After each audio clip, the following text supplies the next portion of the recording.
नमस्कार। आप सबों को स्वतंत्रता दिवस की ढेर सारी शुभकामनाएं। ऐसा लगता है कि हम लोग सही में स्वतंत्र हुए हैं।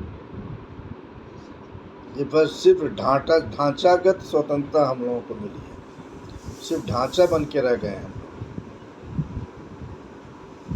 हत्या, बलात्कार, भ्रष्टाचार, जितनी भी कुरीतियां हैं, उन किसी से भी हम लोगों के ऊपर भी स्वतंत्रता नहीं मिली। इसका जिम्मेवार कौन है? सबसे बड़ा प्रश्न जिम्मेवार कौन है? जिम्मेवार 140 करोड़ जनता, ना कि राजनेता। मैं ऐसा क्यों बोल रहा हूँ? मैं ऐसा इसलिए बोल रहा हूँ कि हमारे राजनेता हमारे बीच से ही निकलते हैं। हमारे बीच से राजनेता निकलेंगे। जो कैरेक्टर यहाँ बनेगा हमारे बीच में, वो कैरेक्टर रिफ्लेक्ट होगा जब राजनीति में वो लोग जाएंगे। वो तो एक अलग बात हुई कि राजनीति, लेकिन देश चलता है क्या किसी नेता से? देश चलता है कि देश चलाने में सारी जनता भागीदार होती है। हर दफ्तर में, चाहे वो सरकारी हो चाहे वो निजी हो, सभी जगह जनता ही काम करती है। उन सभी का सही तरीके से क्रियान्वयन हम जनता ही करते हैं। फाइल लगी हुई है, फाइल के लिए बार बार लोगों को वापस करना, फिर नेपोटिज्म में इन्वॉल्व होना। राजनेता ऑफिस में नहीं बैठते हैं, हम ही लोग बैठते हैं, और हम लोग भूल जाते हैं कि देश के लिए हमारा कर्तव्य क्या है। और 47 से जो आज़ादी, इतनी सारी सबक हम लोग को मिलती हैं, इतनी सारी सबक, फिर भी हम कभी सोचते नहीं है, ना सुधरते। और एक बात कहना चाहूँगा कि हमारे पास चीन और इज़राइल का बहुत बड़ा एग्जाम्पल है। जब तक हम लोग चीन और इज़राइल के उनके यहाँ जो अनुशासन है, डेडिकेशन है, कर्तव्यपरायणता है, त्याग है और पनिशमेंट भी है, वो नहीं होगा, भारत कभी नहीं पहुंचेगा उनके स्तर तक। उसके लिए आज हम सभी 140 करोड़ भारतवासी को ये संकल्प लेना होगा, तभी होगा।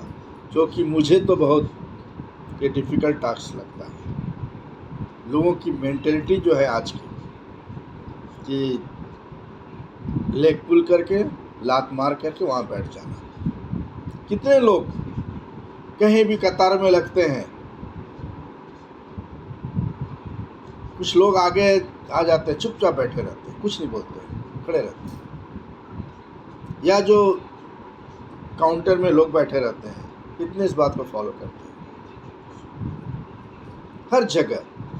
और हम दूसरों की उपेक्षा करते हैं और अपेक्षा भी करते हैं दूसरों से, और अपना स्वयं की समीक्षा किए बिना।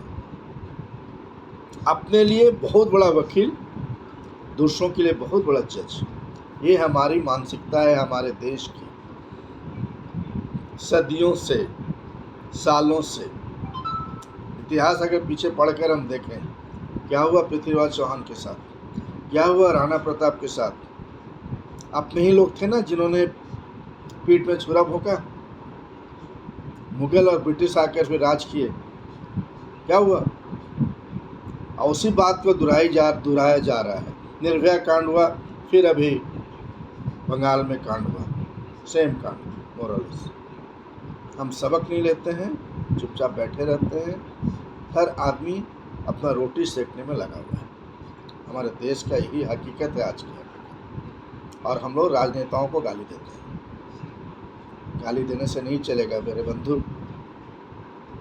खुद को सुधारना होगा, खुद के को सोचना होगा हम दूसरों के लिए क्या सोचते हैं, हम दूसरों के लिए वकील हैं कि नहीं। अपने लिए तो बहुत बड़ा वकील है, अपने लिए जज हैं कि नहीं। अपने अंतरात्मा से बात कीजिए, स्वयं की समीक्षा कीजिए और लेसन लीजिए इजराइल और चाइना से। चाइना भले हमारे देश का बहुत बड़ा दुश्मन है, आई नो, हमें चारों तरफ से घेर लिया उसने, लेकिन फिर हमारे पास इजराइल का एक बेंचमार्क है, वो नहीं बोलना चाहिए। How Israel is surviving. Same Israel का सिचुएशन है, चारों तरफ से मुस्लिम कंट्री से वो घिरा हुआ है। और आप देख ही रहे हैं हमास और फिलिस्तीनी जो हुआ है अभिकांड, इस निर्ममता से इजराइल के लोगों को मारा गया। सेम रिपीट हुआ बांग्लादेश में अभी हिंदुओं के लिए, किस निर्ममता से मारा जा रहा है और हम लोग मूक दर्शक बन के बैठ के देख रहे हैं। जो भी थोड़ा बहुत वो तो करने से कुछ नहीं होगा, क्योंकि निर्भया कांड रिपीट होना गया, सेम कांड रिपीट हो गया ना। हम लोगों ने उस समय शपथ खाया था, क्या हुआ, क्यों हुआ? All are responsible. मैं किसी पार्टी विशेष की बात नहीं करता हूँ, एकदम नहीं। मैं किसी का भी अंधभक्त नहीं हूँ। I always rate on merit basis anyone और ऑल्सो माई सेल्फ ऑल्सो। तो हमारे पास चाइना में इतना डिसिप्लिन है, मंत्री भी अगर गलती करते तो फांसी होता है मंत्री। भले चाइना अपने उपनिवेशवाद को बढ़ावा देता है, भारत के सारे अपने एरिया को बढ़ाना चाहता है, या उसकी नज़रें भारत पर बहुत खराब रही हैं, अपने लिए वो बहुत अच्छा कंट्री देश है। डिसिप्लिन का जहाँ तक बात है, ये हमारे पास, और इजराइल का तो कुछ कहना नहीं। हमारे पास इतना बड़ा इतना अच्छा बेंचमार्क है भाई, बट हम सुधारने का नाम नहीं लेंगे। और हम नहीं सोच सकते कि भारत इस आगे हालत रहा तो उस स्तर तक पहुंचने का नामुमकिन है। खुद की मानसिकता बदलनी बहुत ज़रूरी है। ये जब तक नहीं होगा, यही बात है, आप अपने लिए भी जज बने, फिर अपने लिए वकील नहीं बने। आप दूसरों के लिए भी वकील सोचिए, अपने में ढूंढिए, अपने में ढूंढिए। पहले अपने में गलती, एक बार अपने को स्क्रीनिंग कीजिए आप, फिर दूसरों के गलती को ढूंढने जाइए। और ये जो गुस्सा है, टेम्परामेंट है, कंट्रोल, आप स्ट्रेस में होंगे, आप ही स्ट्रेस में होंगे, अगला नहीं होगा, तो मान के चलिए।